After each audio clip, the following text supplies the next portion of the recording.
Denganmu aku merana, tanpamu aku bahagia. Ini bukan untuk siapa-siapa, hanya untukmu virus corona. Terkadang cinta harus jemput bola kalau dia hanya diam saja. Corona bukan untuk dicoba-coba, kalau tidak mau menyesal dibuatnya.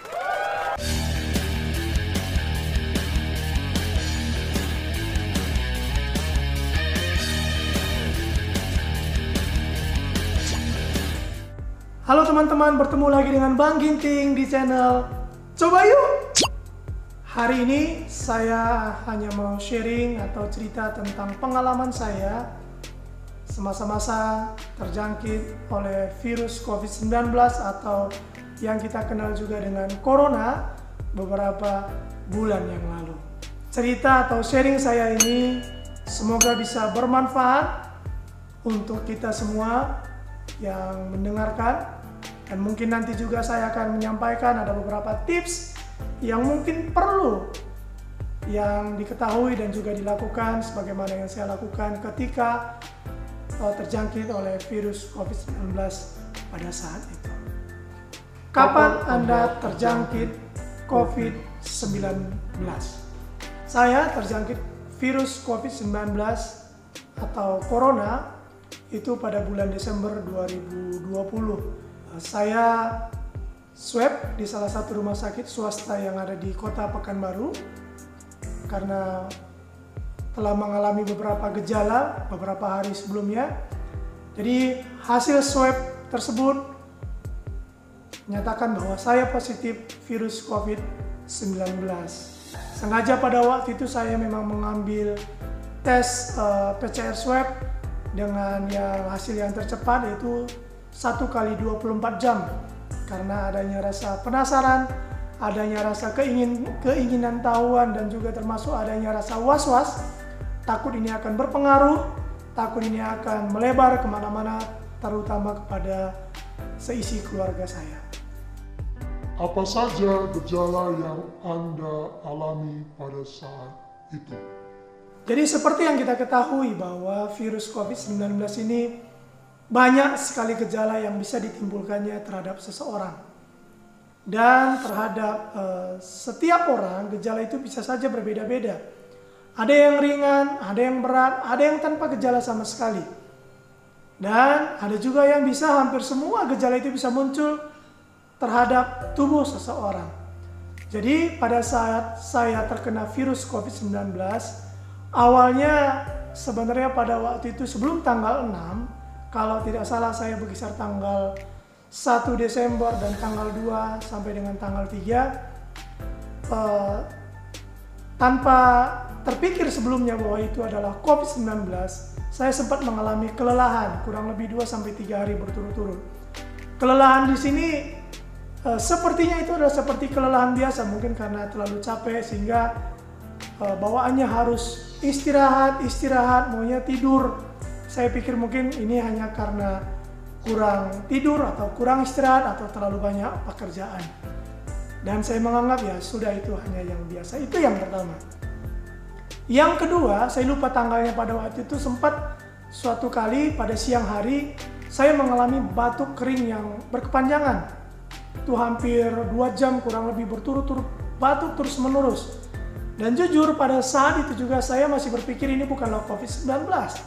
Karena apa? Karena sebelum batuk tersebut muncul, saya sempat banyak makan kacang goreng atau kacang tojin. Jadi saya berpikir ini hanyalah karena terlalu banyak konsumsi atau makan kacang-kacangan sehingga membuat tenggorokan menjadi kering dan menyebabkan batuk. Saya juga masih berpikir hal yang biasa, tidak terpikir bahwa ini adalah virus COVID-19.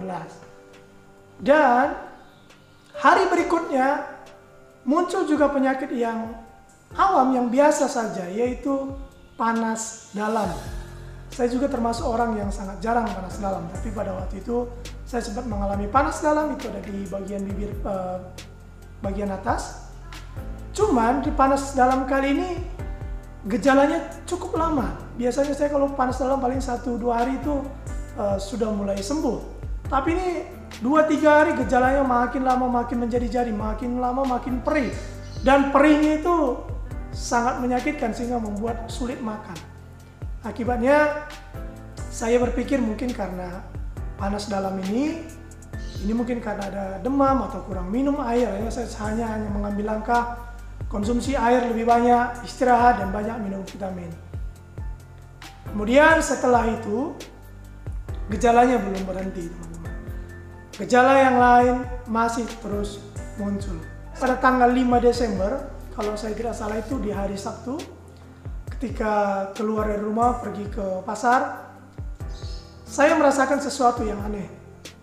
Saat harus menggunakan masker, dimana kalau dalam keseharian di tempat bekerja menggunakan masker itu menjadi sesuatu yang biasa, bahkan masker yang tebal sekalipun tidak menjadi masalah buat saya untuk bernapas. Tapi pada hari Sabtu pagi pada waktu itu ketika membawa kendaraan dan memakai masker, saya merasakan ada sesuatu yang aneh. Kenapa kok nafas yang saya hirup itu agak susah atau mungkin agak sedikit sehingga cukup mengganggu buat saya. Sepanjang perjalanan saya coba buka tutup masker karena ada rasa penasaran. Tapi saya berpikir mungkin ini karena masih jam 6 pagi, cuacanya sangat dingin. Saya berpikir ya biasa mungkin karena masih agak dingin, kadang suka flu. Saya juga menganggap itu adalah hal yang biasa. Dan masih belum kepikiran itu adalah COVID-19. Sorenya berkisar jam 5 sore, ketika pergi ke sebuah mall, kita ke jalan sore, kembali harus menggunakan masker. Dan perasaan yang tadi pagi muncul lagi, bahwa menggunakan masker itu nggak nyaman seperti biasanya. Saya merasa terganggu, karena nafas yang saya hirup itu sepertinya nggak leluasa. Saya harus menghirup nafas dari hidung saya. Sepanjang perjalanan juga saya coba belajar buka tutup. Dan saat itu sudah mulai muncul perasaan curiga. Apakah ini COVID-19? Apakah ini virus corona yang sudah menjangkiti saya? Namun tetap saya coba berpikir positif. Ini bukan apa-apa. Mungkin ada masalah yang lain atau mungkin masker saya yang bermasalah. Saya masih berpikir untuk yang positif. Dan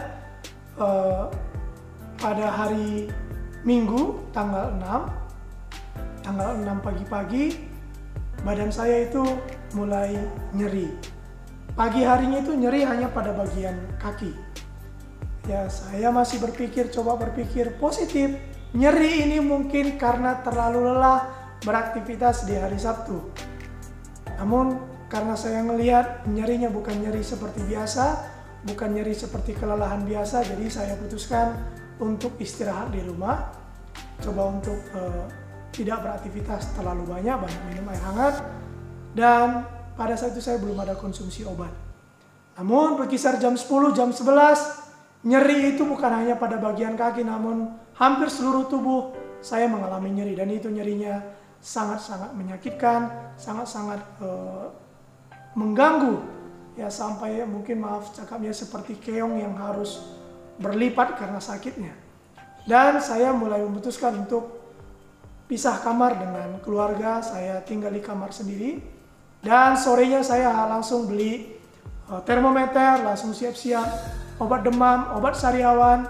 Karena sebelumnya saya tidak pakai termometer, jadi tidak tahu apakah suhu tubuh saya mengalami kenaikan atau suhu tubuh saya pada saat itu berapa, saya belum tahu.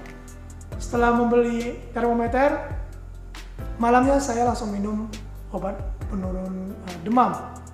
Namun hari Senin pagi-pagi ternyata demam itu kembali datang, dan saya lihat waktu itu kalau nggak salah suhu tubuh saya berkisar 38,5.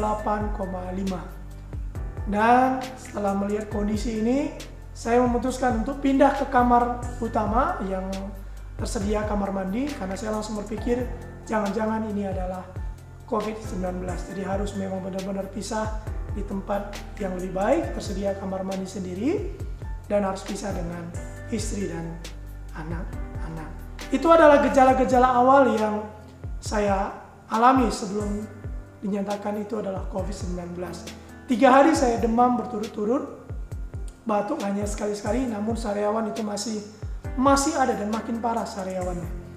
Setelah tanggal tanggal 9 itu demam saya sudah mulai berkurang, paling 37,2 sudah mulai turun, dan tanggal 10 itu sudah mulai normal. Suhu tubuh saya kembali normal dan saya memutuskan untuk kembali beraktivitas bekerja seperti biasa.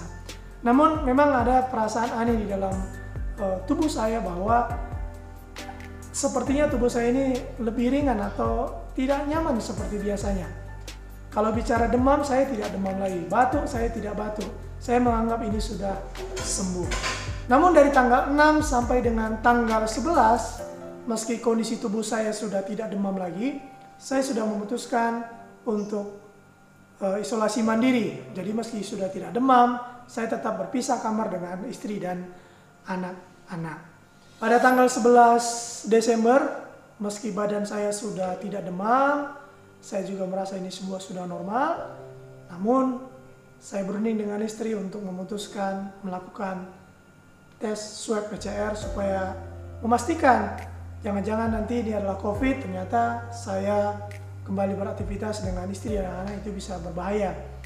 Akhirnya saya mengambil keputusan untuk PCR, ambil swab, dan ternyata hasilnya saya positif COVID-19. Di mana Anda dirawat dan bagaimana perawatan yang Anda jalani?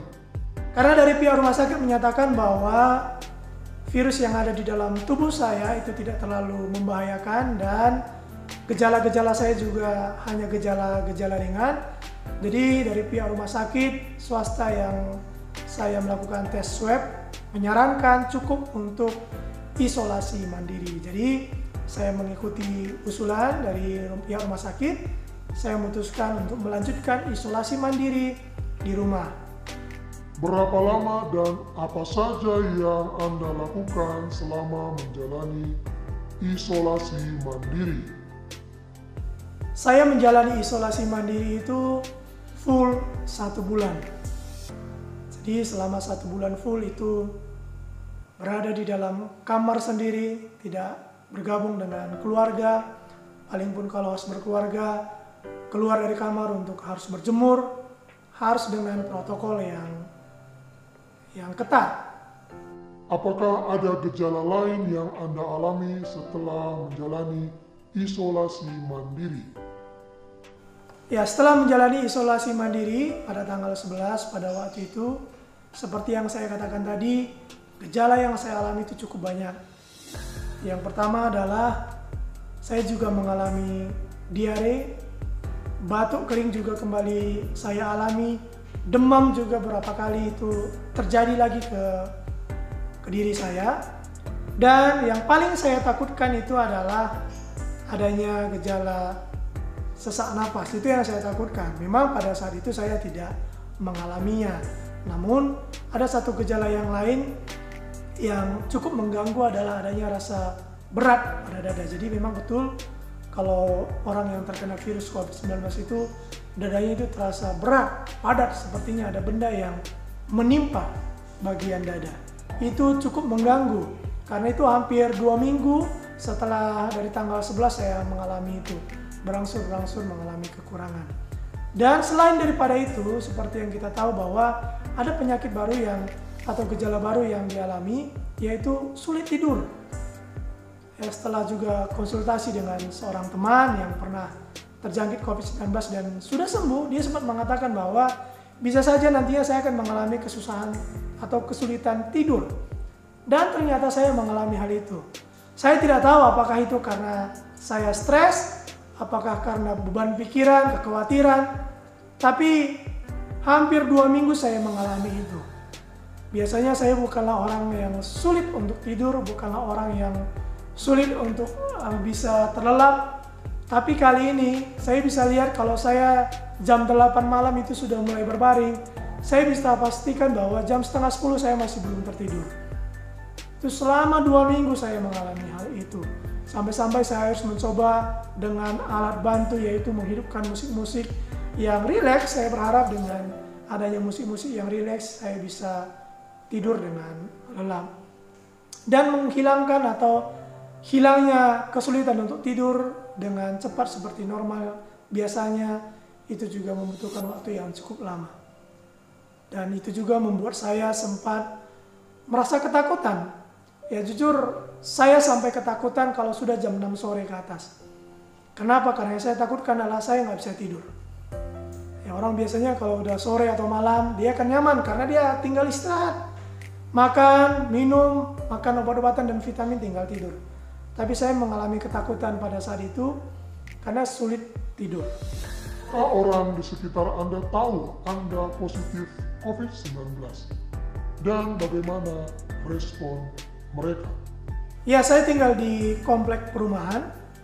Dan awalnya berkisar 1-2 hari saya masih belum cerita kepada tetangga kiri kanan maupun seluruh warga komplek, karena saya berpikir jangan-jangan nanti mereka akan mengkucilkan atau menjauhi kami, menganggap ini adalah sebuah penyakit yang mengerikan dan mereka akan menjauhi termasuk anak-anak. Meskipun setelah COVID-19 itu ada di tengah-tengah keluarga kami, istri dan anak-anak saya memang semuanya kami ada di rumah, tidak keluar, tidak kemana-mana.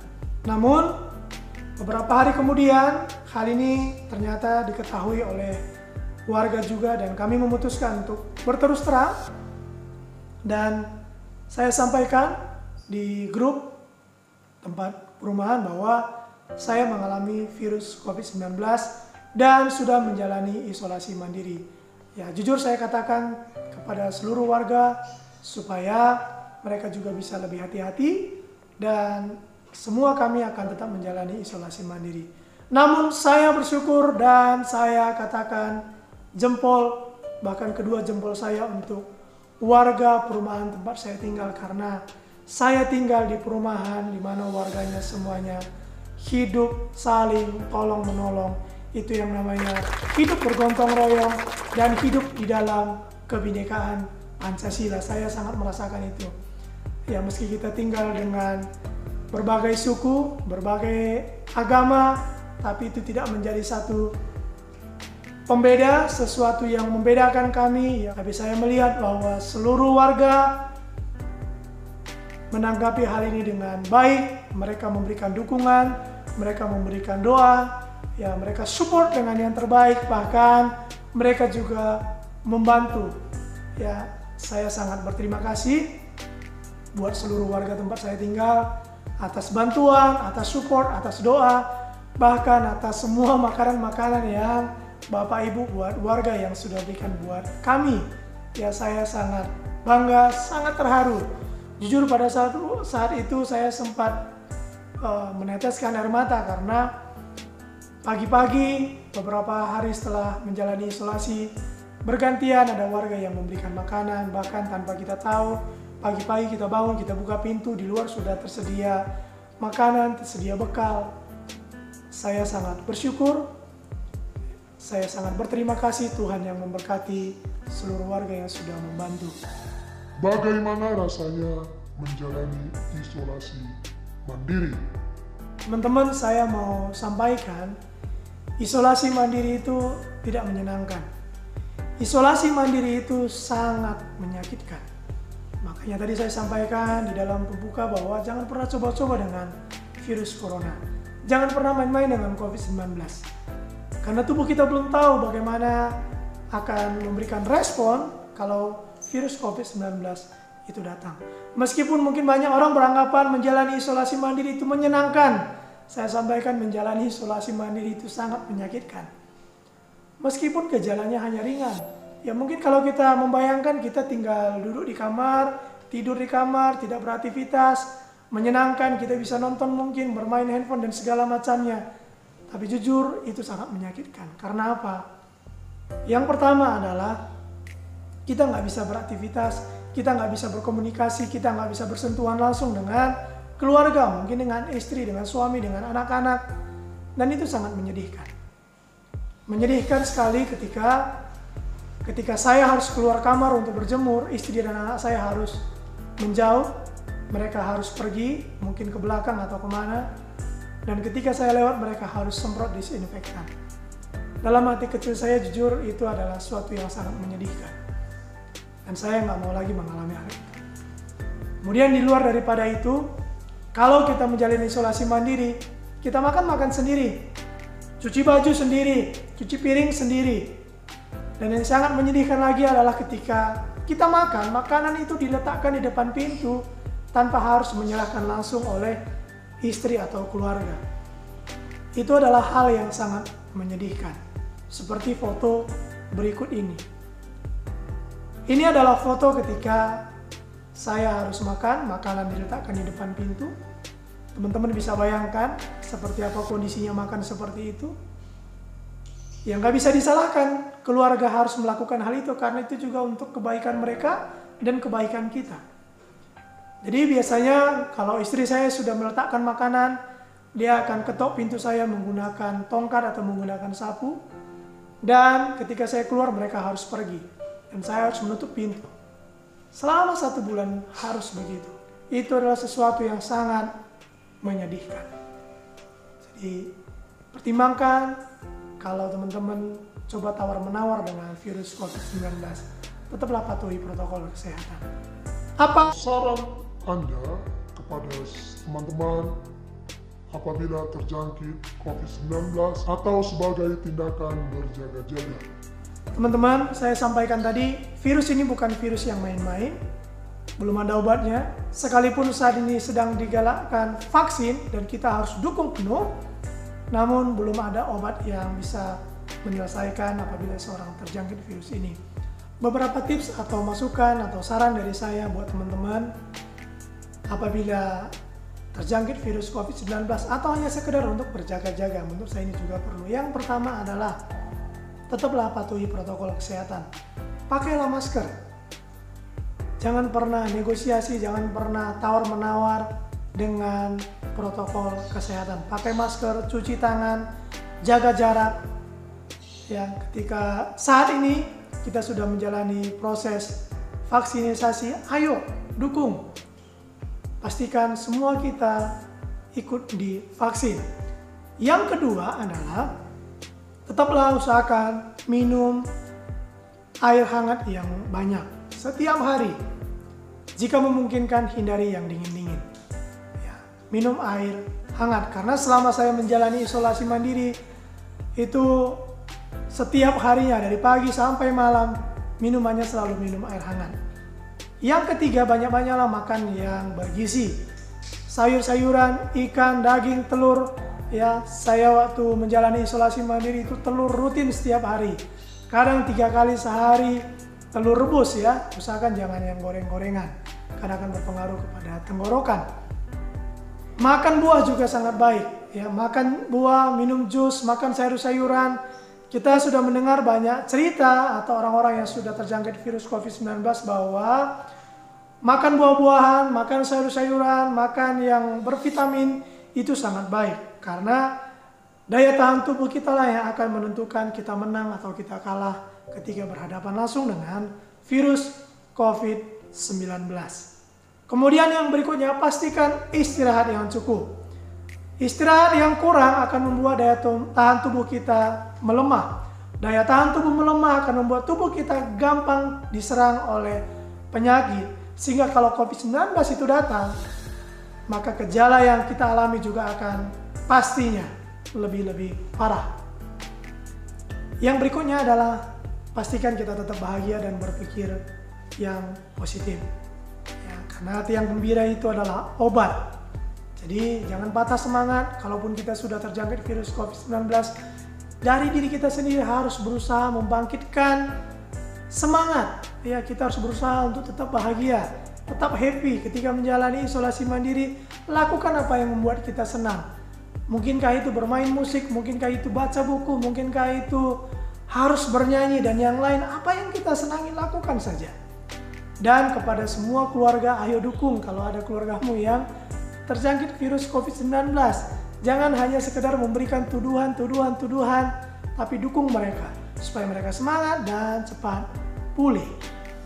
Dan pastikan beberapa alat yang perlu tersedia di rumah. Yang pertama adalah termometer. Kedua adalah oximeter untuk melihat kadar oksigen di dalam tubuh kita. Karena kita ketahui, saya lupa apa nama penyakitnya dari virus COVID-19 ini. Salah satu gejalanya adalah berkurangnya kadar oksigen di dalam tubuh.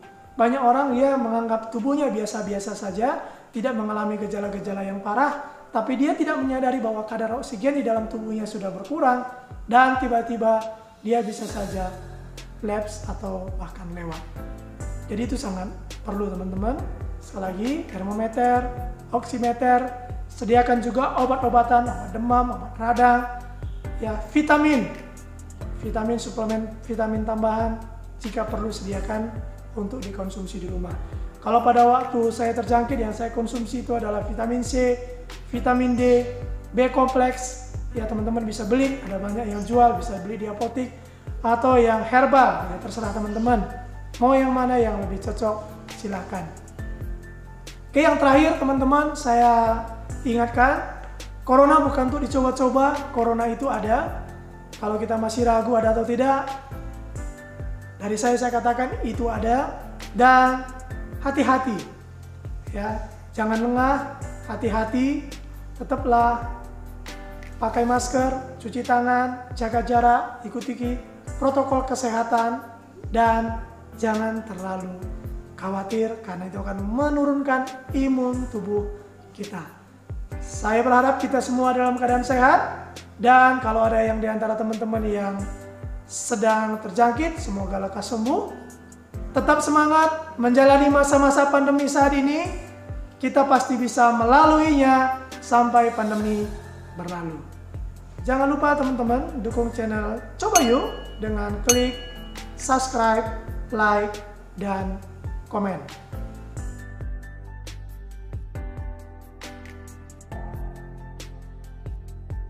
Oke teman-teman, sampai di sini video kali ini. Kita ketemu di video berikutnya. Denganmu aku merana, tanpamu aku bahagia. Ini bukan untuk siapa-siapa, hanya untukmu, Corona. Coba yuk!